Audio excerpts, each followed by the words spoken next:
নমস্কার বন্ধুরা, আমি ঝুমা। আমার চ্যানেলে সবাইকে স্বাগত। প্রতিদিনের মতন আজকেরও আরও একটা রেসিপি নিয়ে এসেছি বন্ধুরা আপনাদের সামনে।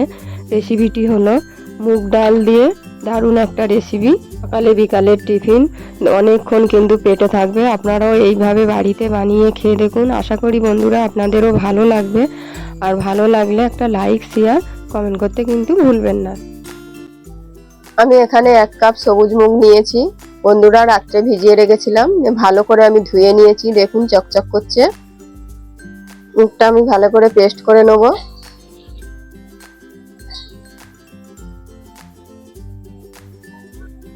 আমি এখানে 4-5টা কাঁচা লঙ্কা দিয়েছি, অল্প একটু আদা দিয়েছি। লঙ্কাটা আপনাদের পরিমাণ মতন দেবেন।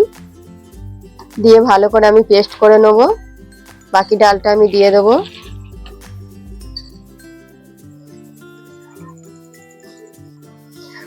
সবুজ মুগটা আমি বেটে নিয়েছি, নিয়ে একটা বাটিতে ঢেলে নিয়েছি।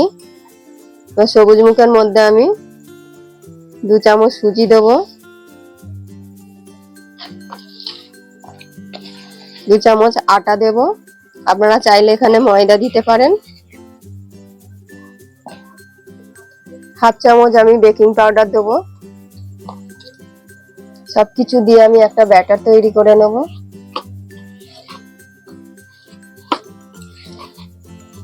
অল্প একটু আমি জল দেব। জল দিয়ে ভালো করে আমি ফেটিয়ে নেব। ভালো করে আমি ফেটিয়ে নিয়েছি। আমি একটা থালা দিয়ে কিছুক্ষণ ঢেকে দেবো। গ্যাস অন করে কড়াই বসিয়েছি। কড়াতে আমি অল্প তেল দেবো। তেলটা গরম হবে। অল্প কারি পাতা দেব।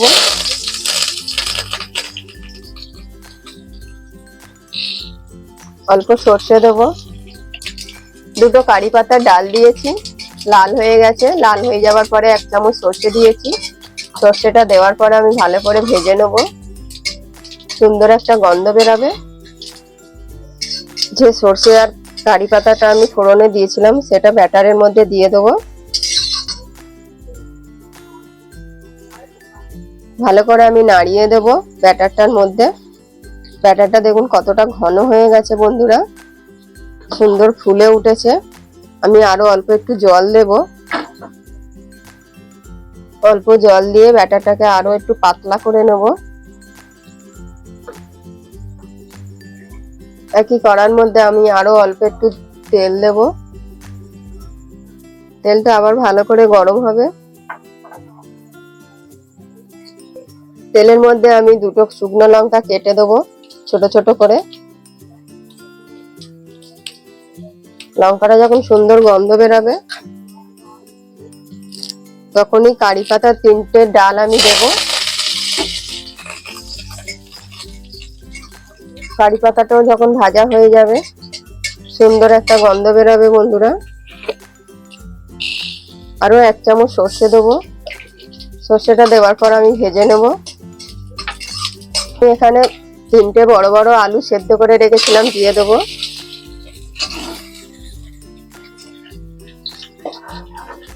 দিয়ে ভালো করে আমি খুন্তি দিয়ে ছোট ছোট টুকরো করে দেবো।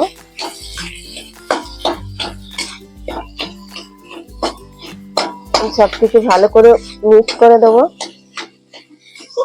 অল্প আমি হলুদ দেবো 1 চিমটির মতন। পরিমাণ মতো নুন দেবো। দিয়ে ভালো করে মিক্স করে দেবো।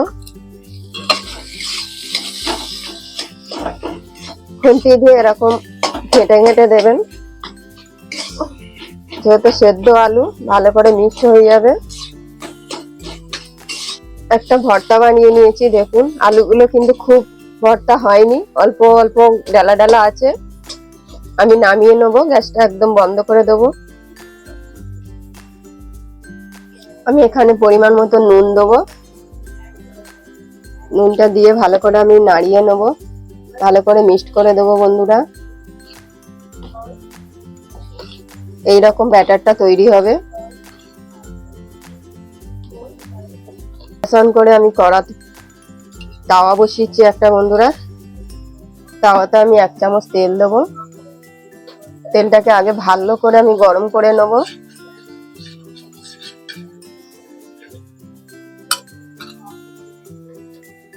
তেলটাকে ভালো করে আমি তাওয়ার গায়ে লাগিয়ে নেব। তেল দিয়ে দেখুন বন্ধুরা ধোঁয়া উঠছে। আমি গ্যাসটা এখন কমিয়ে দিয়েছি একদম।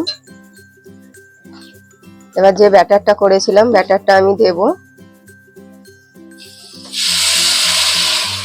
প্রথমে আমি এক হাতা দিয়েছি, দিয়ে চারিদিক দিয়ে ছড়িয়ে দেব। গ্যাসটা আমি মিডিয়াম করে দিয়েছি।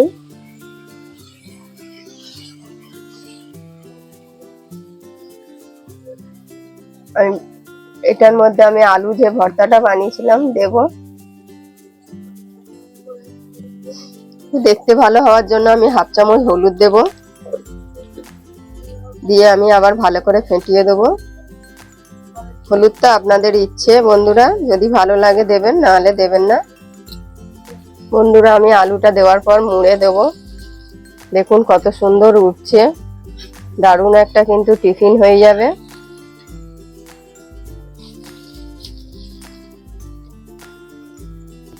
আমার হয়ে গেছে, আমি এবার তুলে নেব। বন্ধুরা এরকম করে ভেজে নেবেন। আরো একটা করে দেখিয়ে দিচ্ছি, আবার অল্প তেল দেবো। প্রথমবারেরটা একটু বেশি তেল লাগে, দ্বিতীয়বারে তেল খুবই কম লাগে বন্ধুরা। দিয়ে আরো এক হাতে আমি দেব। আমি তাওয়ার চারিদিক দিয়ে ছড়িয়ে দেব।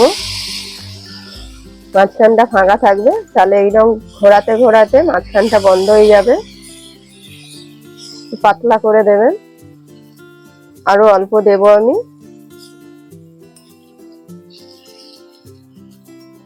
একটু পাতলা করে দিলে বেশি ভালো খেতে হবে। দেখুন কালারটা যখন চেঞ্জ হয়ে যাবে বুঝতে পারবেন যে হয়ে গেছে, তখনই আলুটা আমি দেব।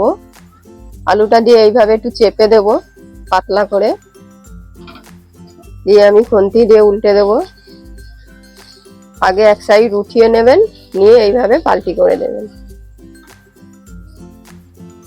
দিয়ে আরো একটা পাল্টি করে দেবেন। দিয়ে উপর দিয়ে আমি একটু তেল দিয়ে দেব, তাওয়াতেও খানিকটা দিয়ে দেব, দিয়ে আমি সরিয়ে দেব। আপনারাও এইভাবে ভেজে নেবেন, দেখবে অসাধারণ একটা টিফিন হয়ে যাবে। উল্টে দিয়েছি আমি, হয়ে গেছে, আমি তুলে নেব।